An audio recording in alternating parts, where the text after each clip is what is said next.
The whole cortex is divided into two hemispheres, left and right. And our left hemisphere mostly controls language, math, and logic. Right hemisphere is more insightful. It's responsible for visual spatial skills, like we see where objects are in space. It's responsible for our artistic skills, for intuition. And left and right hemispheres are connected to each other through the nerve tracts in corpus callosum. It's a white matter inside of the cerebrum.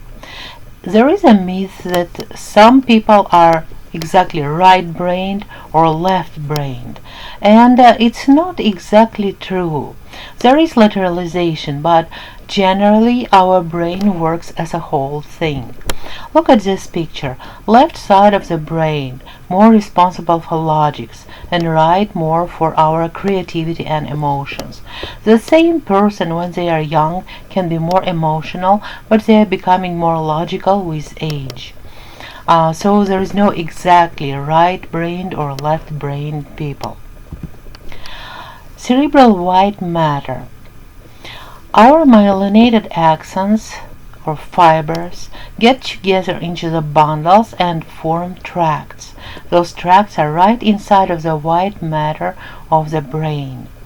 And those tracts are responsible for communication between different parts of the brain.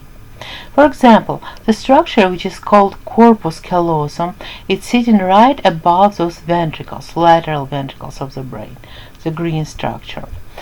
It has tracts inside called commissures. They connect gray matter of left hemisphere with the gray matter of the right hemisphere. We also have association fibers connecting different parts of the same hemisphere. And the third type of fibers are projection fibers, carrying information from the brain to the spinal cord and lower parts of the brain. Inside of the white matter of the brain, there are areas of gray matter, nuclei.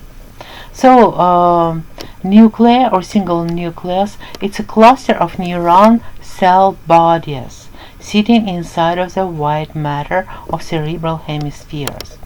They have a lot of different functions, and we do not study that in details in this class, but what you need to know, they are responsible for comparing cortical processing with the general state of activity to influence the likelihood of movement taking place. So what I'm talking about, let's say you are in class, you are an adult, you're listening to a lecture and you're kind of tired, the lecture may be boring, and you feel the urge to just stand up or maybe jump up, stretch a little bit. And are you going to do that? Most likely not, because your cortex nuclei are preventing you from doing it, subcortical nucleus.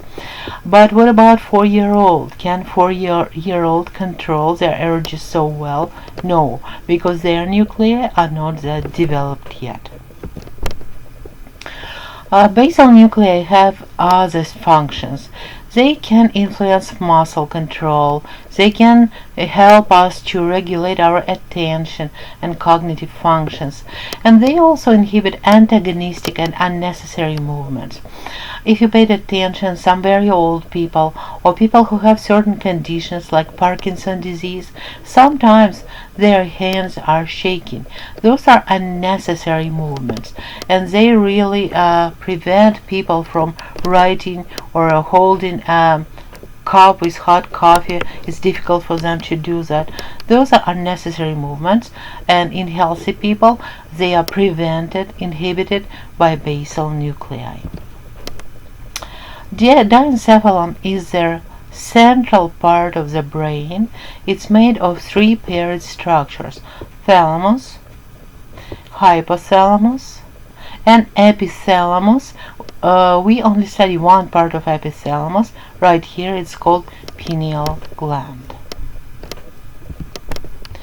Thalamus, it's a bundle of nuclei, and It relays information between our cerebral cortex, between brainstem, pons, medulla, midbrain, and between the spinal cord.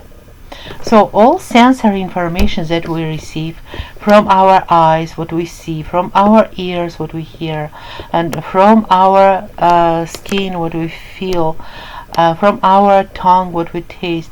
So all the information except for the sense of smell, it goes through the thalamus before it goes to the cortex. And thalamus has an ability to pass some information on and to stop another information. So it looks like thalamus decides what information should go through to the cortex and which should not. Example of that: imagine there is a family living in a house right next to the railroads, and there are trains going on every 20 minutes, even at night. Will those trains wake people up when they are asleep? No, because the thalamus knows that is not dangerous, that happens all the time, and our thalamus will not wake us up. That information will not go to the cortex.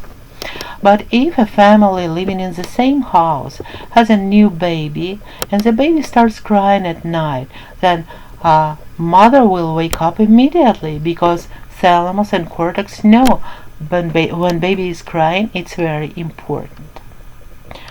Okay, next one, hypothalamus. Hypothalamus is a portion of the brain located right inferior to the thalamus, and it's a collection of nuclei that are involved in regulating our homeostasis. Hypothalamus is connected with the pituitary gland, producing a lot of hormones for us through a tiny connection right here called infundibulum.